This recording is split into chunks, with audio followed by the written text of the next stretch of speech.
Barbie! Most Americans, or in fact most people, have a fairly strongly defined image of Barbie. I go so far as to call it the single most specific and refined cultural icon in all of American history. However, despite her strong blonde image, Barbie has come to represent something incredibly abstract.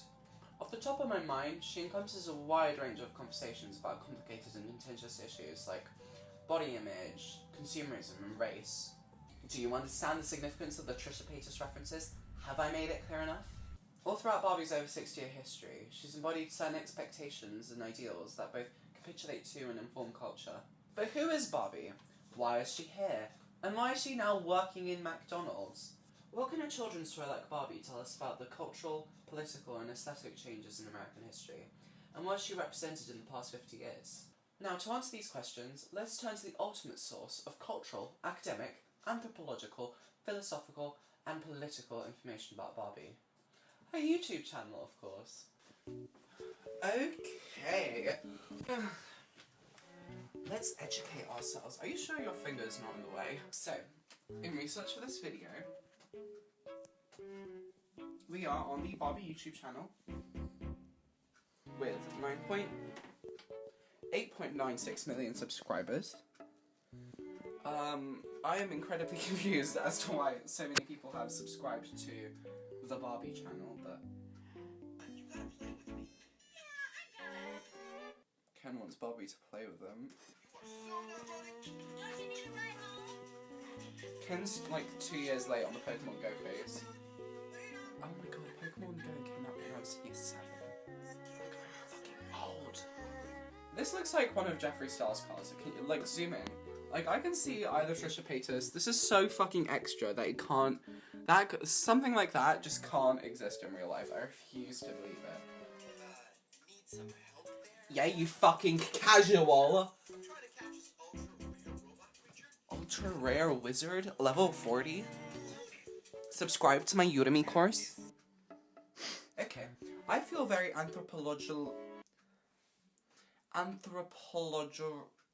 I feel very anthropology after watching this. It has been very, very informative. I won't dare. Let's talk about Barbie and culture.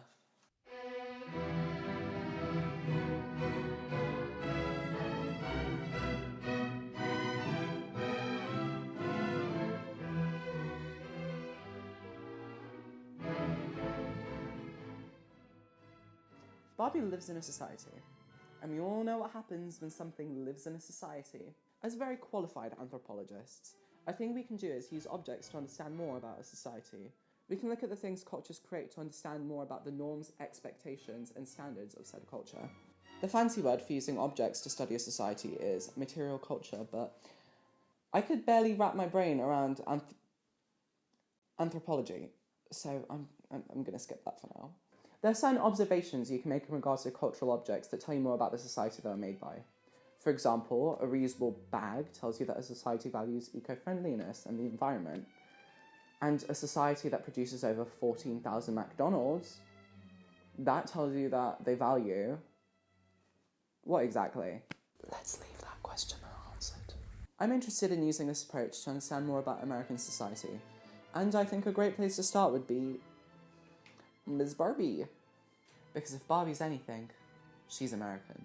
Okay, let's start with the original. Throughout the 1950s, the children's doll market was dominated by the baby doll. A doll that little girls would look after and take care of, subliminally teaching them to capitulate to the famously strict gender roles of the 1950s. When Barbie entered the market, she was in many ways revolutionary. Famously, her creator, Ruth Handler, watched her daughter play with dissatisfaction with baby dolls, instead opting to create adult paper dolls. On a company trip to Germany, Handler saw the Lily doll, a character who knew what she wanted and wasn't above using men to get it. Let's not tell the incels about that. Handler thought that the design was perfect and essentially copied it for the Barbie doll. The original was marketed as a teen fashion model. Notably, she had a job. Barbie TM released to wide success and continued basically unaltered for the next years. I feel the need to mention, like, the level of detail and artistry to the original dolls and, like, the clothes they came with. I don't even really feel qualified to talk about this. If you want a more detailed explanation as why these dolls are great and iconic, I recommend Trixie Mattel's video on her extensive collection. We can observe the aesthetic expectations of femininity in the 50s through the original. She featured soft makeup, and a submissive side glare, both expected of women in the 1950s, whose only really socially acceptable role was looking after the children and looking after the house. On another note, the move from an essentially childcare baby training doll to an ambitious, well-rounded, career-driven woman that children could look up to is significant. In the 1960s, women were starting to enter the workforce, and ambition became a trait that was increasingly more socially acceptable in women. The fact that parents were comfortable with allowing their children to play with a working woman doll is significant and is indicative of changes made by second wave things. What happened to all those channels, by the way? Have they just, like, fallen off the face of the earth? Like, Blair White's now apparently a pedo hunter, which is like okay. Sean Head is making videos about Findom, and Sargon of Akkad is just... He's just... Anyway, we can observe, in my opinion, 3 different cultural changes through Barbie in the 60s. We can observe aesthetic changes, social changes, and political changes. Hardly surprisingly, her style changed a lot was popular at the time. I very distinctly remember everyone being obsessed with the little black dress Barbie or the Jackie Kennedy Barbie. Back when I was little, that being the early 1960s, of course. Perhaps more interestingly, we can see political change through Barbie too. By the end of the decade, the Black Civil Rights Movement had been successful in lots of its goals, and the country seemed to be moving towards racial equality. Not so coincidentally, we also saw the first black Barbie, Christy. Most interestingly, however, the author of this essay I basically copied noticed the establishment of Barbie as a social role model as well as a physical one. Keely, with the introduction of Midge, the girl next door. Are you tired of playing cool, fashionable Barbie who's always the centre of attention and everyone loves? Well, we here at Mattel have the solution for you. Midge, the girl next door. Now you can finally play as that one friend who tags along everywhere and seemingly doesn't realise that everybody else hates them. Midge can wear all of Barbie's second-hand clothes, play second fiddle to Barbie at social events, and even third wheel on dates with Ken and Barbie. Midge, the Barbie doll that nobody wants or asks for. The introduction of Ken, Midge, and then later Barbie's sister Skipper presented Barbie as a wholesome gal. She wasn't only projecting a beauty standard anymore. She was projecting the wholesome, middle American way of life. Barbie was a material gal. She wore nice clothes, had a boyfriend, was respectable and rich. She in many ways projected the American dream. However, Barbie didn't totally embody conservative middle American values. She was in many ways a radical feminist. You'll never know what it's like to squeeze life out of your secret passage.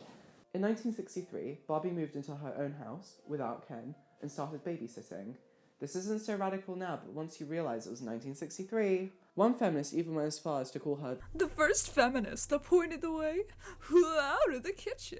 Barbie was a standout figure. She was based off the Lily doll, as we've said, blonde bombshell. Her very existence is on a certain level feminist as fuck.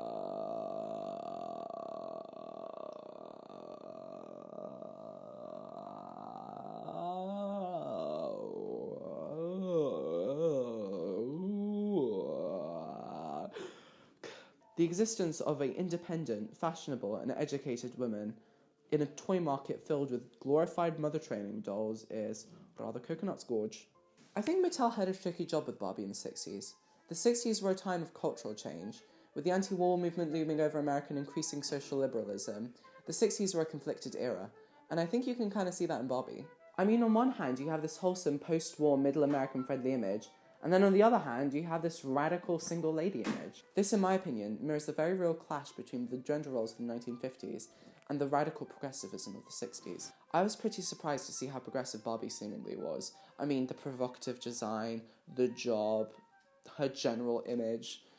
It's all pretty wild stuff. But it's also clear that Mattel wasn't keen to completely align Barbie with cultural revolution in the 60s. More subliminally, Barbie's family life also distanced her from the radical and rebellious movements of the era. America wasn't quite comfortable with the radical assertions of progress and equality made in the 60s. However, this lingering conservatism pales in comparison to the cosmic, just giga yikes that is The Barbie slumber party set. A homoerotic nightmare to suit all of your bubblegum pink needs. This set included a skinny Barbie, as usual, a scale that only goes up to 110 pounds, a textbook titled How to Lose Weight, which on the other side says, don't eat. This obviously displays more unhealthy standards of the era. Do not eat, take care of yourself, ooh. The perfect woman was thin, able-bodied, and blonde. The subliminal messages sent by Barbie's design had become explicit, and that gross 20th century fat phobia seeps through. Thank God that the role models we look up to today have realistic and representative body types that we can aspire to. Moving into the 70s, Barbie once again adopted the aesthetic trends of her era. Malibu Barbie featured your classic 1970s suntan and sunglasses, and hippie Barbie came with a tasseled bag, patched trousers, but unfortunately did not come with a free LSD stash. Barbie also began her dizzying list of careers in this decade. In the 70s alone, she became a ballerina, an Olympic athlete, and a cultural appropriator. Granted, I've only mentioned 3, but a reading was hard. Look, I chose this topic because Trisha Paytas, I thought it would be an easy topic, and I wanted to do the whole Doritos on the floor thing. I do not have the energy to search a comprehensive list of all of Barbie's careers. What do you think I do in my spare time? The career dolls of the 70s solidified the image of the originals. Barbie wasn't just a fashion designer anymore. She started entering male-dominated fields. Despite regaining some of the feminist points she lost, Barbie's grills still took some hits. 1975 brought Grow Up Skipper, who could, at the twist of an arm, grow taller and grow boobs. The idea was to demystify puberty for young girls, using a doll to demonstrate it. To quote, "2 dolls in one for 2 kinds of fun." Ew. Yikes. That obviously garnered criticism, and oh my god, what a Twitter scandal that would be today. Mattel was accused of capitulating to a simplistic, maleoid view of female puberty. To summarise, the male gaze. The release of the doll and the subsequent controversy tells us about what perspectives are valued in society. Even in a children's doll made for little girls specifically to demystify female puberty, the male perspective was valued. Anyway, that's enough of the 70s for one lifetime. Let's move on. As the 80s came along, Barbie once again adopted the trends of the time, this time rolling into the world of music, MTV style, when she got her own band. She continued to gain job after job, and her status as a career woman was fairly solid. And that 1985 We Girls Can Do Anything advert was the cherry on top of her mass-market feminist appeal. You know it, and so does your little girl. We girls can do anything, right, Barbie? Right, Barbie. And we girls can dream anything, right, Barbie? Right, Barbie. We can be whatever we want, aim just as high as the sky. Anything is possible as long as we try. There's a subtle yet interesting change this decade. The 80s brought black and Hispanic Barbie. Dark skin was no longer restricted to a side character, and for once, the main act, the girl herself, could be black. Another point I want to add is the ability for children of colour to identify with ideal American femininity through Barbies of colour. As we've discussed, Barbie is the American dream, and the ability for people of colour to directly relate to one of the most quintessentially American symbols is, in my opinion, indicative of general racial acceptance. I'm just going to zoom through the 90s and 2000s because I've already written 2,000 words for this section and I'm getting very, very bored, so I'll probably cover the 2000s in my video on escapism. Coming soon, swipe up for my OnlyFans for a sneak peek. Psychology gone violent, not clickbait. The 90s came and went and I kind of stopped losing interest from here. They saw the production of the most popular Barbie, the Totally Hair one, but apart from that, nothing really interesting. Mattel started expanding the Barbie franchise to products outside of the toy market, such as cars, backpacks, and human beings. The 2000s rolled through and drama, scandal, devastation, not clickbait. Barbie broke up with Ken. Oh my god, I cannot take this press conference seriously, just look at it. Good morning. This is an announcement we thought we'd never make. As Barbie's representative, we will today address the rumors surrounding Ken and Barbie's 43-year relationship. Various encounters I've had with the media over many years, I never, ever comment on my clients' personal lives, ever. I'll violate that slightly today. because I will confirm that Ken and Barbie are going to go their separate ways. Can you imagine having to wake up, put on a suit, say bye to your wife, 2.5 children, suburban house and dog, and tell them that you're going to solemnly announce to the world that two literal dolls are breaking up? Anyway, what was I talking about before? Oh yeah, the 2000s. In 2014, Mattel released their plus-size range, and how kind-hearted and socially concerned of you to release a more positive role model for young girls. I'm sure this 100% is not profit-driven because you're a greedy monopolizing company. Anyway, what we've seen after 2,500 words is that Barbie can tell us about the period she was around in, and that we can use her to draw conclusions and make observations about history and culture. It's evident that something makes her particularly sensitive to what we as a society value. But why? What makes her such a great cultural compass? Why is she so finely tuned to the expectations of most Americans?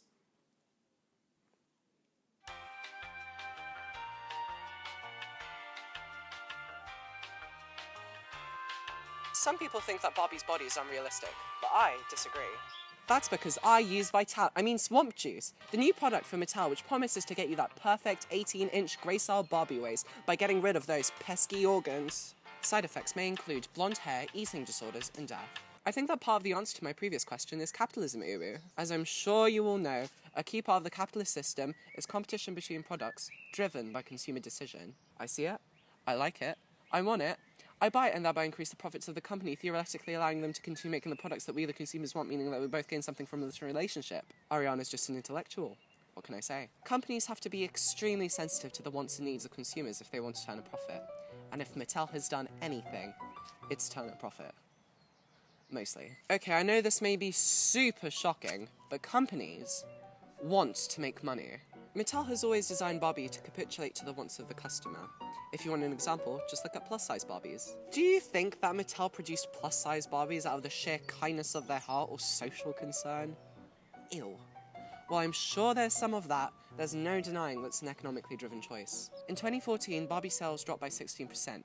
To quote the old CEO, "The reality is, we just didn't sell enough Barbie dolls." Here's a little section from a Time article linked in the description. Not so coincidentally, Mattel started releasing curvy Barbies in 2016. It's Barbie's nature as a product to be consumed that makes her such a good cultural compass, sensitive to the norms and ideals of a culture. If you create a product that people find insensitive or distasteful, nobody's going to want to buy it. You can therefore, to a certain extent, use the success and failure of products to understand the values consumers hold. I think another very apt and relevant example is Disney movies. Just like Barbie, Disney movies are a product aimed towards children created by a filthy, greedy, monopolizing company. Copyright strike me, Disney, I dare you. You can see that just as with Barbie, the product changed alongside the wants and sensitivities of consumers. Disney has a, famously poor relationship with racism. You can see that just as attitudes towards race move forwards, Mostly. Disney clumsily stumbles behind because profit uru. For another Disney-related example, I point to both the existence and success of both Maleficent films. Now, of course they could both be attributed to them being a Disney movie, however I think that part of their success can be attributed to feminist media criticism, and an increasing interest and awareness in a multifaceted, three-dimensional female character. I'm bringing this all up to illustrate a point. Under capitalism, one of the greatest indicators of our cultural expectations and norms is through the products we create and consume. I guess that's what happens when you... I like stuff, and I want more stuff. However, this is a very broad point. While you can learn about culture through Barbie and Disney, you're not going to learn much about race relations from a spoon.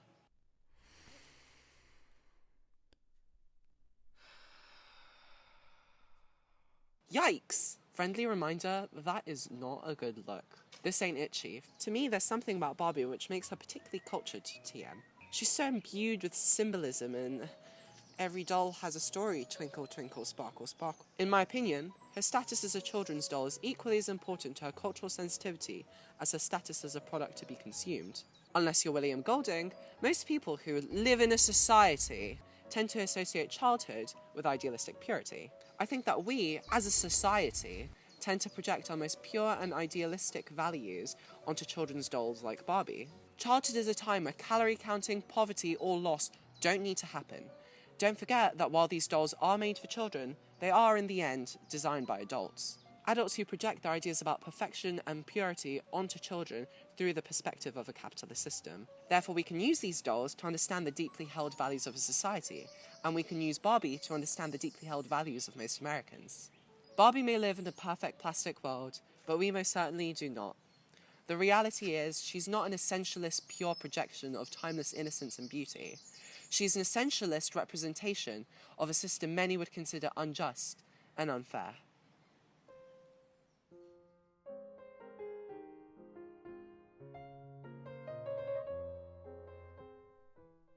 You can't make tragedies without social instability.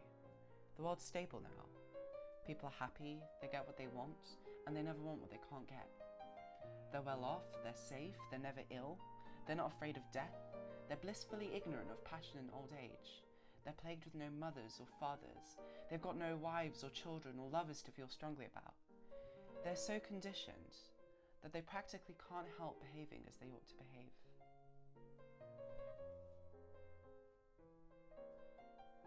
Oh, hey Gorge, did you just happen to stumble past me sitting near my conveniently placed stacks of books, which I've obviously read many a time and make me look as though I'm smart and know what I'm talking about?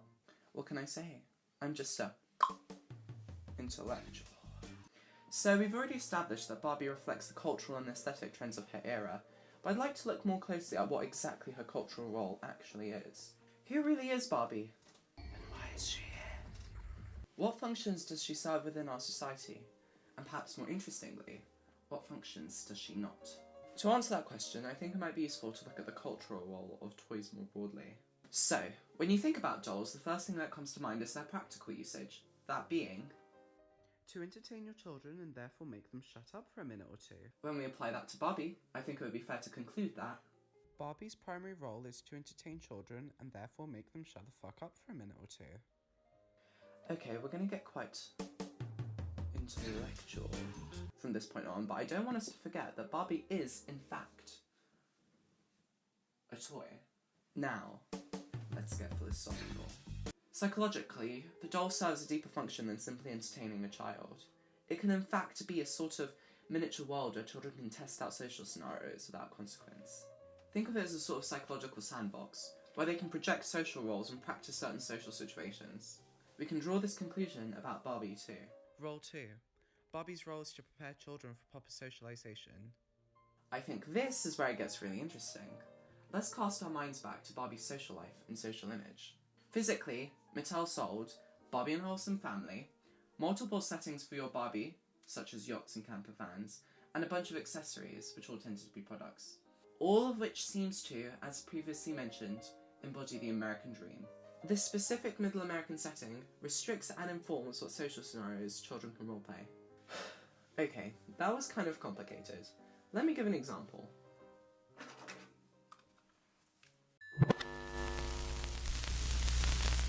The Barbie workout set includes gym equipment, workout clothes, and an obsessively skinny Barbie. As usual, what we, as very real children, can do with this set is inherently limited.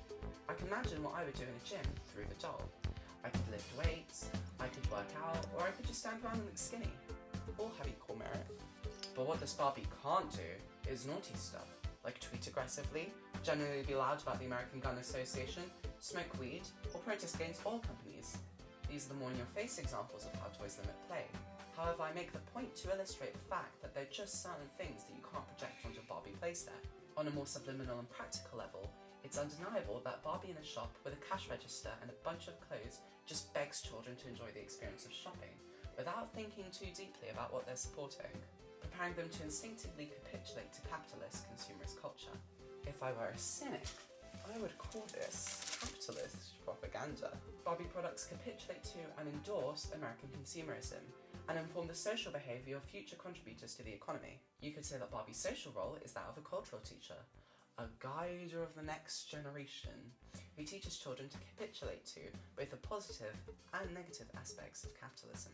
This is why I propose a new design to Mattel, to give your children a more well-rounded and nuanced view of what they're supporting when endorsing consumerism. The factory slave Barbie. You see, her waist size will finally make sense. It's difficult to keep any body mass on when you've been working in an iPhone factory for 10 hours a day. I propose that we give her massive eye bags and a sullen face to really capture that existential hatred for your situation and the fact that you're working your arse off for shareholders to make money. Oh, and for extra realism, I propose that the set come with a birdcage for your Barbie to live in, and no food or drink or water for her to eat or drink, and no bed for her to sleep in. Ugh. Communist freak. Okay, now let's talk about the jobs. Insert MAGA hat. As we've seen, Barbie has quite a few careers. That's great, right? Barbie's a working gal who's been, to quote, inspiring children since 1959. At least that's what Mattel wants you to think. It's kind of commonly accepted these days that, despite Barbie's sexualization, she's still a role model for young girls, inspiring them to do what they want. By this logic, it would be fair to state that one of Barbie's cultural roles is to be a role model for what young girls can achieve. I mean, what first comes to mind when you say Barbie and positive role model is that 1985 We Girls Can Do Anything Barbie advert, which I was obviously alive to watch because I am a very big boy. I commented on it myself earlier. I do think the fact that parents were happily buying their children career Barbies suggests that there was a shift towards the acceptance of women being more businesslike. However, I'm sceptical about the actual effects that the career Barbies have on the careers children actually think they can have. An essay by Aurora M. Sherman studied exactly that. She was interested in the consequences that early exposure to sexualized images had on children's quote-unquote perceived limitations on future self, and how that changed their reaction to the Dr. Barbie. She exposed 37 US girls aged 4 to 7 to 2 dolls played with in similar ways, Barbie and Ms. Potato Head. Afterwards, they were asked what prospective jobs they felt they could do. Girls who played with the Barbies, including the career Barbies, felt they had less prospective jobs in the future than boys did, while the girls who played with the Miss Potato Head doll felt that they had the same number of prospective job opportunities as my boys. Furthermore, researchers didn't find any advantage to girls playing with the Dr. Barbie in comparison to the normal Barbie. Wait a second. Inspiring girls since 1959. Children are sensitive creatures that pick up on subtle imagery and innuendo. What this study can be interpreted as showing is that sexualization damages the prospective career choices that little girls feel like they can have. I assume you already know that she's sexualized. So despite Barbie's professional occupation, children are still internalizing the same sexualized imagery, which we've already established is damaging to girls' prospective career choices. To quote the study again, Sexualized elements incorporated into clothing marketed to young children doesn't provide a realistic window into the world of work. So, what have we learnt from all this? This study suggests that not only do career Barbies not improve the career prospects of young girls, they actively damage them.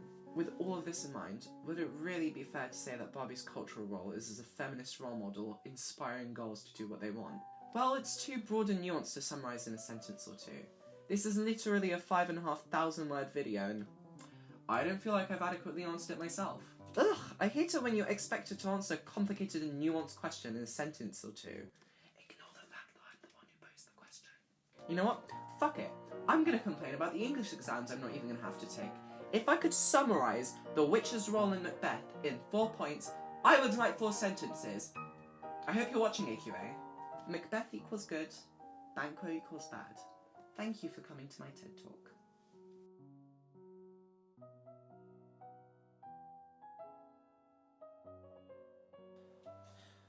I have got some s'mores.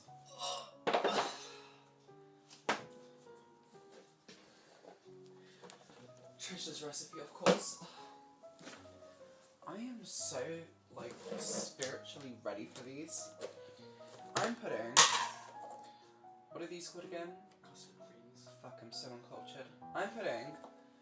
Okay, let me explain. That's chocolate on the bottom, and then the marshmallows on top, right? And then we melted the marshmallows.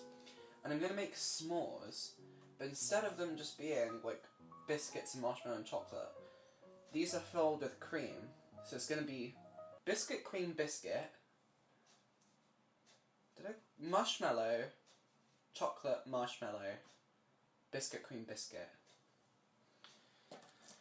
Or whatever it is, it's a trip to A&E. Oh my god, I'm so ready. Yeah. This is literally sickening.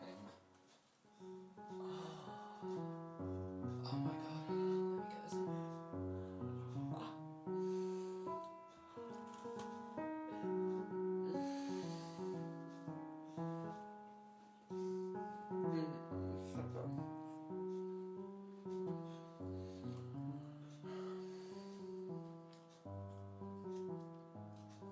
I would be such a good bookmonger. I can do it again.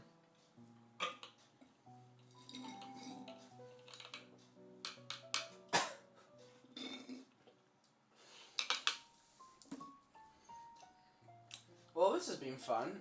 I got to do the whole Trisha Paytas mukbang on the floor thing. I got to serve Mohari on this. I got to do the whole intellectual moment. But I'm writing this in the midst of a pandemic, when our consumerist lifestyle is falling apart. The reality is, I can't really think of anything more important than cultural figures like Barbie. Actually, I take that back, there are a million more relevant things. All this historical and anthropological stuff is great and all, but as I said in the beginning, who is she? What's her vibe? What's her story? Well, in the end, my answer always ends up in some way referencing her aesthetic. It's pink, it's sparkly, it's consumerist, it's plastic perfectionism that no one could even dream of attaining or embodying. It's plain, one-dimensional American bliss. She's a Cheesecake Factory of beauty standards. To quote the only intellectual I stan, Ms. Dr. Trisha Paytas. It is a bright, summer, pink, blue, just lots of fun color tutorial, and I like to call this my pretty in pink or my Barbie pink tutorial. I just feel like such a little Barbie with these colors on. I think it is so great, and I love to wear it with like bright colors and all this fun stuff. She then goes on to recommend a product. Dr. Paytas summarized it more eloquently than I ever could. I don't actually think there's anything wrong with the Barbie aesthetic. By that I mean, I don't judge people who attempt it. I swear I stand, Trisha, notice me please. I think it's unfair to criticise and shame women for trying to fit the male-informed, market-informed beauty standards we not only cling to, but socially impose. However, it's indicative of a problem. The fact that the plastic, unattainable aesthetic also happens to be the culturally desired one speaks volumes. Barbie's changed over the decades. Her skin colour's changed, her body shape's changed, but for better or worse, what she represents hasn't.